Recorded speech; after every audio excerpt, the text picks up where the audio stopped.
तो मैं एडवोकेट मनीष अलग दोबारा से स्वागत करता हूं इस वीडियो सीरीज में, जो कि है एमएसएमई डेवलपमेंट एक्ट 2006 के अकॉर्डिंग। अगर आप कंप्लेंट करते हैं समाधान पोर्टल के अंदर और अपना पैसा लेने की प्रक्रिया जो है स्टार्ट करते हैं फैसिलिटेशन काउंसिल के अंदर, तो उसके अंदर क्या क्या चीज़ होती है। पिछले वीडियो में हमने डिस्कस करा था एक जो फॉर्म है फैसिलिटेशन काउंसिल का। हमने सहारनपुर फैसिलिटेशन काउंसिल का फॉर्म लिया था, उसको समझने की कोशिश करी थी। इस वीडियो में हम डिस्कस करेंगे इशुएंस ऑफ समन।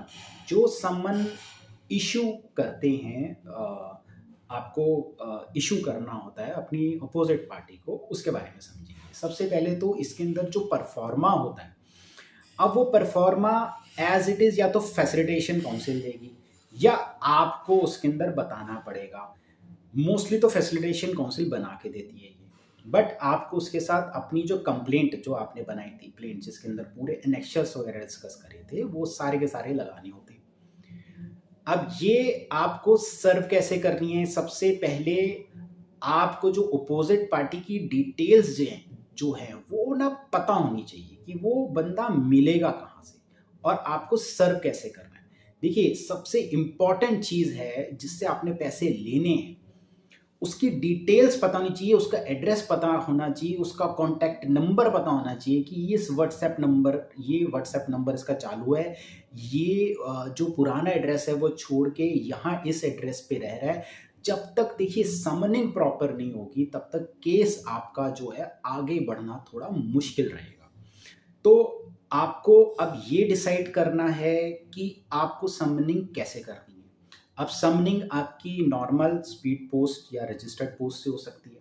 ये अब आपके फैसिलिटेशन काउंसिल पे भी डिपेंड करता है। फैसिलिटेशन काउंसिल सबसे पहले आपको बताएगी कि आप इसे स्पीड पोस्ट करें या रजिस्टर्ड पोस्ट करें।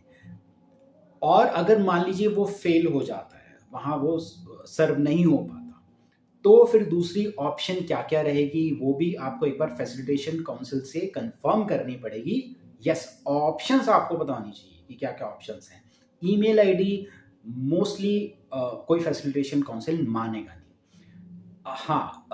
अगर आपका व्हाट्सएप अगर वो पढ़ रही है और ब्लू टिक आ रहा है, उसके अंदर आपने समन उसको दे दी, कंप्लेंट उसको दे दी सॉफ्ट कॉपी की, तो वो आप अंडर एफिडेविट 65B का एफिडेविट लगा के एज ए एविडेंस उसको आप पेश कर सकते हैं कि ये देखिए समन मैंने उसको दे दिया था, इसने पढ़ लिया है, ये अब नहीं आया। तो एक वैलिड चीज़ रहेगी।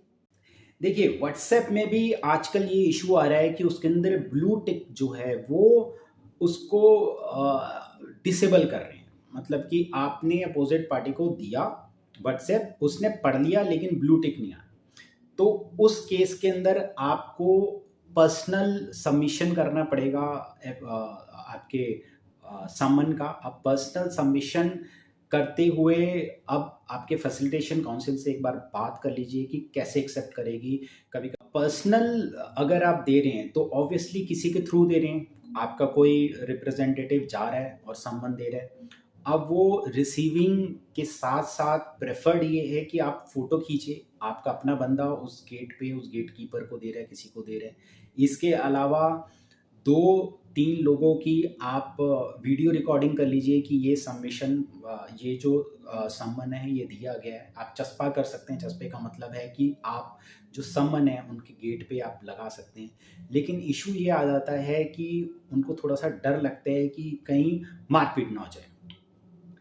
तो ये सारी चीज़ें करने के बाद वो एविडेंसेस आपको इकट्ठा करने हैं। जैसे आपने अगर स्पीड पोस्ट दी है, रजिस्टर्ड पोस्ट दी है, तो उसका आप ट्रैकिंग रिपोर्ट रखनी है, ओरिजिनल रसीद आपके पास रखनी है, या 65B का रखना है, या फ़ोटो या जो भी वीडियोग्राफी है वो सारे के सारे संभाल के रखनी है और वो पेश करनी है आपकी हियरिंग के टाइम पे, ताकि आप ये प्रूव कर सकें कि जो समनिंग है ना भाई साहब वो हो चुकी है। और सम्मन मिलने के बाद भी अगर आपकी अपोजिट पार्टी नहीं आ रही, तो आपको ये प्रेस करना है, ये फैसिलिटेशन काउंसिल के जो मेंबर्स हैं उनको ये रिक्वेस्ट करनी है कि आप को एक्स पार्टी डिग्री दे दी जाए, अगर इन केस आपकी अपोजिट पार्टी समनिंग के बाद नहीं आती।